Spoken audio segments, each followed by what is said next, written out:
It is India's most populous state. Uttar Pradesh is home to more than 200 million people. About 1/5 the population of the country lives and votes in UP. So it is natural that this huge voter base manifests itself in impacting national politics. Local elections are around the corner and the landscape is already bristling with the static of impending electrifying friction.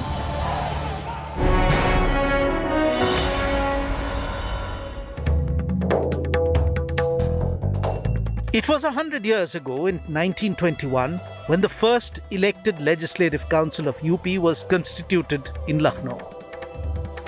This also set in motion the shifting of the administrative headquarters from Allahabad to Lucknow, a process that was to take 15 years to complete.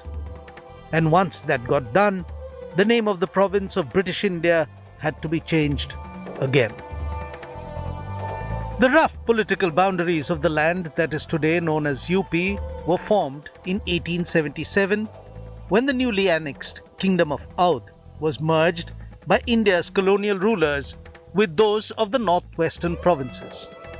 The new behemoth of a province, double the size of England, came to be called Northwestern Provinces and Audh. In 1902, the name was changed to United Provinces of Agra and Audh. After Lucknow became the capital of the province, the name was again changed in April 1937 to United Province, shortened to UP in local parlance. In 1947, when India became independent, the UP legislature began looking for a suitable name for this province, and some 20 names were discussed, with no consensus ever being reached. With the date for adopting India's constitution fast approaching, a compromise was arrived at, and on January 24, 1950, the last Governor General of India passed the United Provinces Alteration of Name Order 1950, renaming United Provinces as Uttar Pradesh.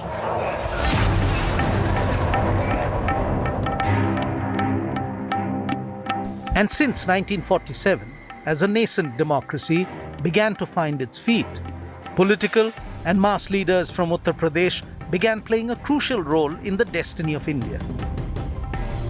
Out of the 14 people who have led central governments in Delhi, half of them were from Uttar Pradesh, accounting for around 43 of the total 74 years that the Union of India has been in existence. Long years ago, we made a tryst with destiny. The first Prime Minister of India in power for the first 17 years of the country came from Uttar Pradesh. When the world sleeps, India will awake to life and freedom. If Jawaharlal Nehru was from Allahabad, Lal Bahadur Shastri, the second Prime Minister of India, was born in Mughalsarai. Indira Gandhi was born in Allahabad. The fifth Prime Minister of India, Charan Singh, was from Uttar Pradesh. VP Singh belonged to the Zamindar family of Manda near Allahabad. The eighth Prime Minister of India, Chandrasekhar, came from a small village in the Balia district of Uttar Pradesh. While Atal Bihari Vajpayee, the first BJP Prime Minister of India, was originally from Gwalior in Madhya Pradesh, he represented Lucknow for 5 consecutive terms in the Lok Sabha.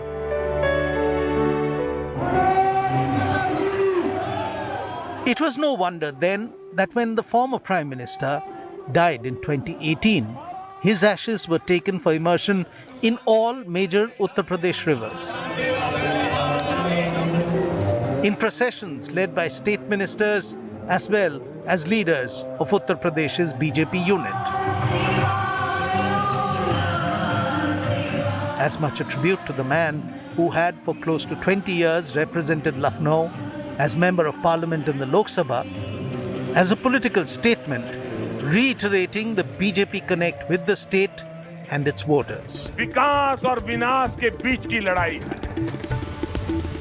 उनका रास्ता आपने 5 साल देख लिए, विनाश का रास्ता है, हमारी सरकारें हिंदुस्तान भर में देख लीजिए, हमारा विकास का रास्ता है।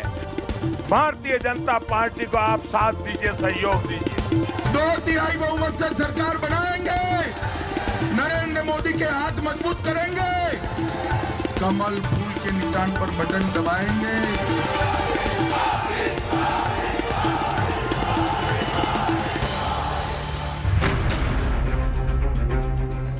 It was an 8-day-long suspense. Speculation was rife as to who the party would choose amongst 5 possible candidates. There was palpable excitement among the cadre. Reports suggested that the delay in selection was due to a tussle between the top BJP leadership and its ideological mentor, the RSS.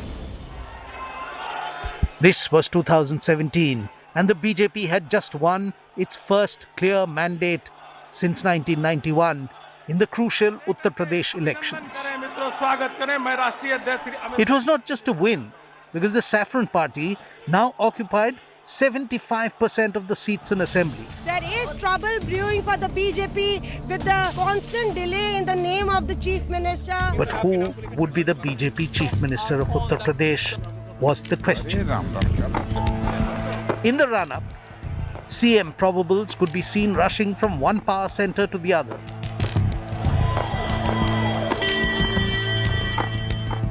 An announcement was made that the newly elected BJP MLAs would meet on March 18th to elect their leader, the person who would take over as the Chief Minister of Uttar Pradesh. But the decision, when it came not from Lucknow but from Delhi. All through the hectic days of anticipation, Prime Minister Narendra Modi and Party President Amit Shah kept their cards close to their chests. No one had an inkling that the 21st Chief Minister of Uttar Pradesh was going to be the Mahant of Gorakhnath Mutt and the then Member of Parliament from Gorakhpur.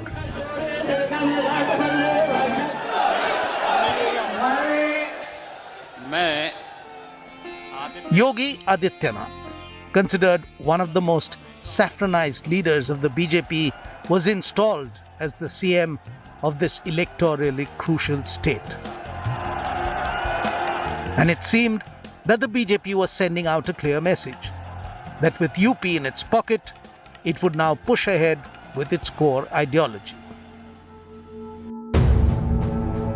In March 2017, the Modi government at the centre banned the trade of cattle for slaughter across the country, effectively bringing to a halt the multi-billion-dollar meat and leather industry. Just a month later, Yogi Adityanath, the newly elected Chief Minister of Uttar Pradesh, India's largest meat exporting state, cracked down on abattoirs. He claimed those that were being shut down had been operating illegally. With absolute and brute majority in the UP Assembly, the new BJP government with Yogi Adityanath at its helm did not have to care for opposition points of view. In Uttar Pradesh, where caste had always been a deciding factor in politics, it had now more to do with religion. In Uttar Pradesh's power politics, the vote banks stack up like this. There are 20% forward caste traditional vote bank of the BJP.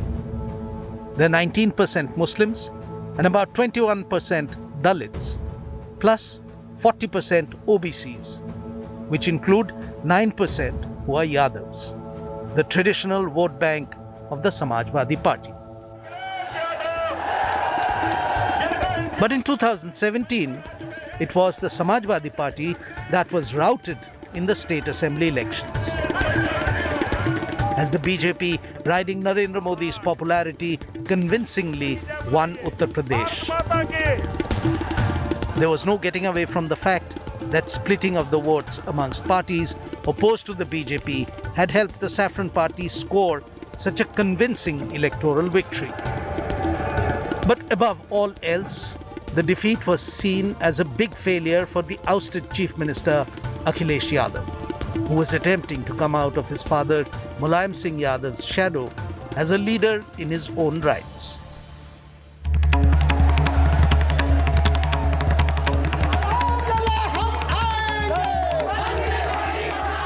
It was 1990 when L.K. Advani, riding his Rath, was making his way from the Somnath temple in Gujarat to Babri Masjid in Ayodhya, Faizabad.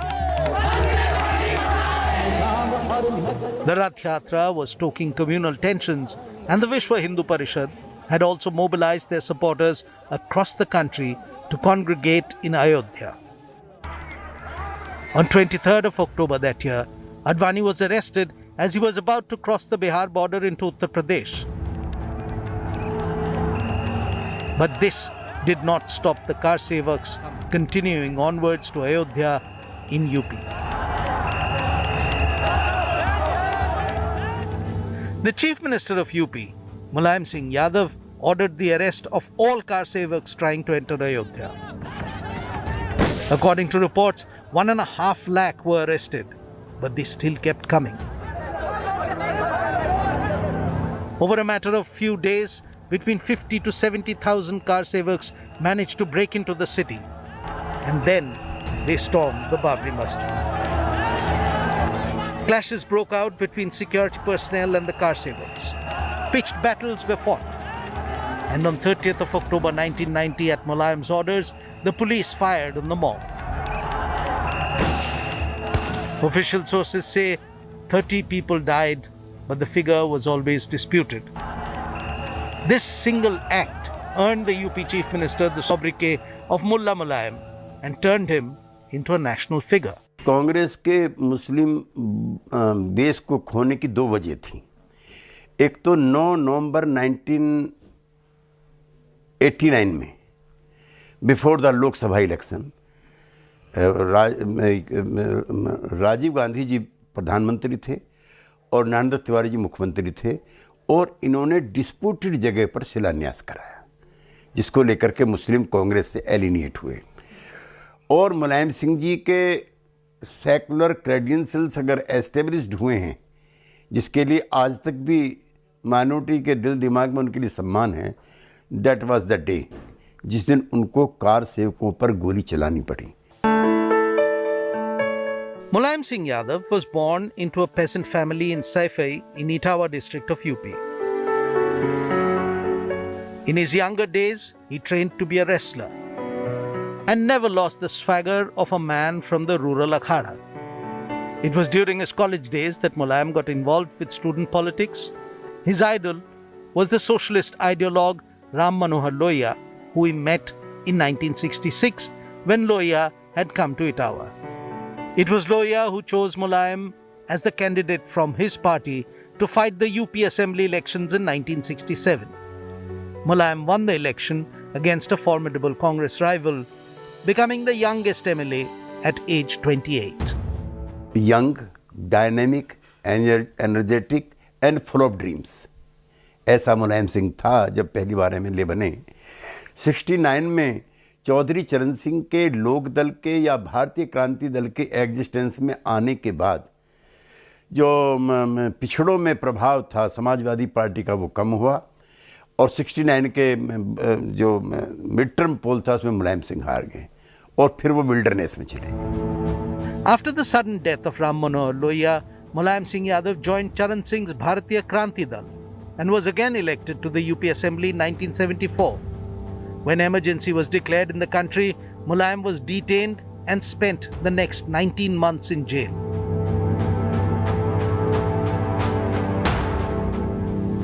Released in 1977, he was elected for a third time to the UP Assembly and was a minister in the Janata Party government of Ram Naresh Yadav. As Minister for Cooperative and Animal Husbandry, he introduced reservation for OBCs in the jobs of his department. In 1979, when Charan Singh formed the Lok Dal, Mulayam joined Charan Singh but lost the 1980 elections.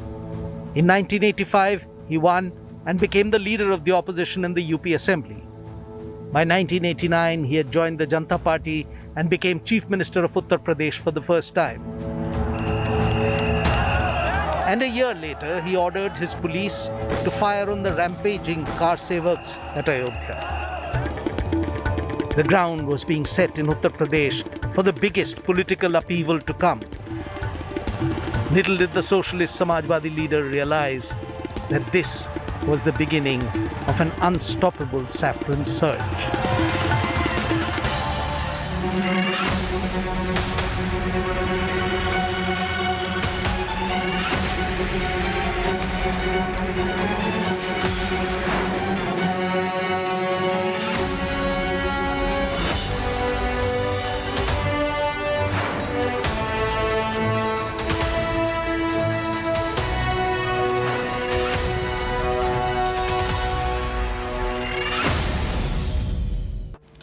Well, India has lost the third and final test against South Africa by 7 wickets, and with that, the visitors also lost the series 1-2.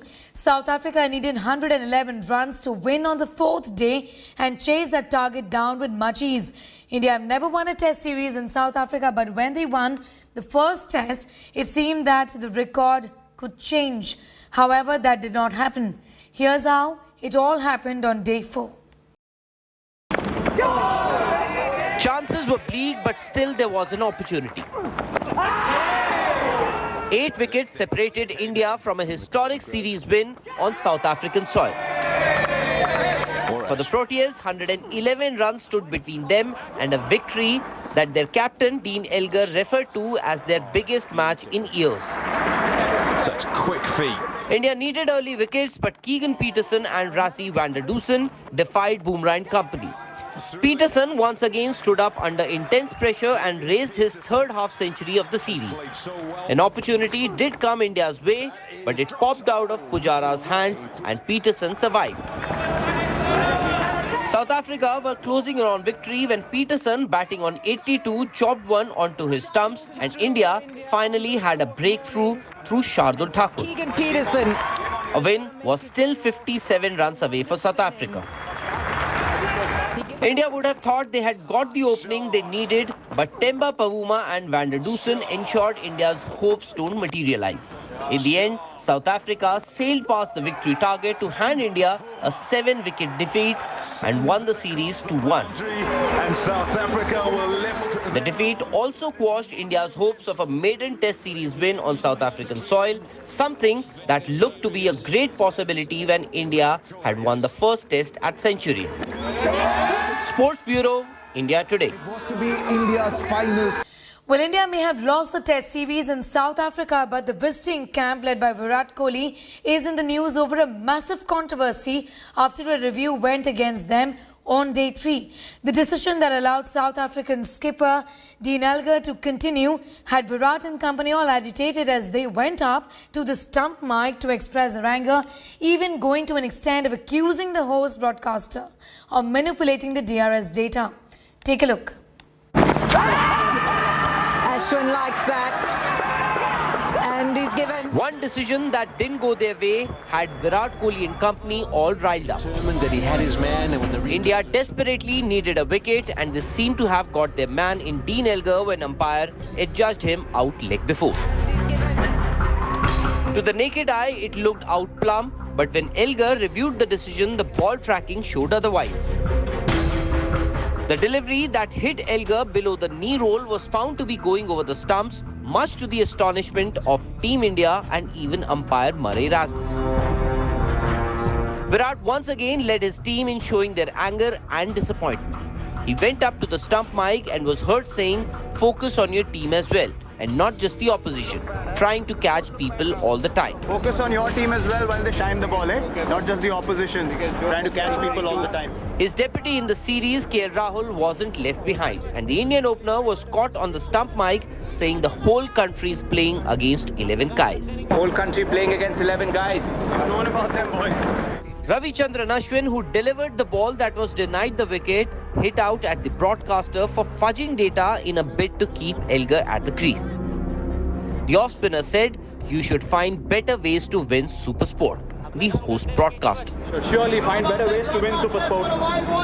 Sport look bad, making the sport look bad now. While the Indians blamed the host broadcaster for manipulating with the DRS, the fact is, according to the ICC norms, broadcasters are only responsible for purchasing DRS and Hawkeye from an ICC-approved vendor, with all subsequent usage depending entirely on the company providing the technology. which means the host broadcaster, that is SuperSport, had no role to play as far as the ball trajectory was concerned. Sport look bad, eh? Making the sport look bad now. Focus on your team as well while they shine the ball, eh? Not just the opposition, trying to catch people all the time. Whole country playing against 11 guys. The use of technology has often affected the course of a test match. At times it goes your way and at times it doesn't. Sports Bureau, India Today. How big will this moment be? Well, that tells a story.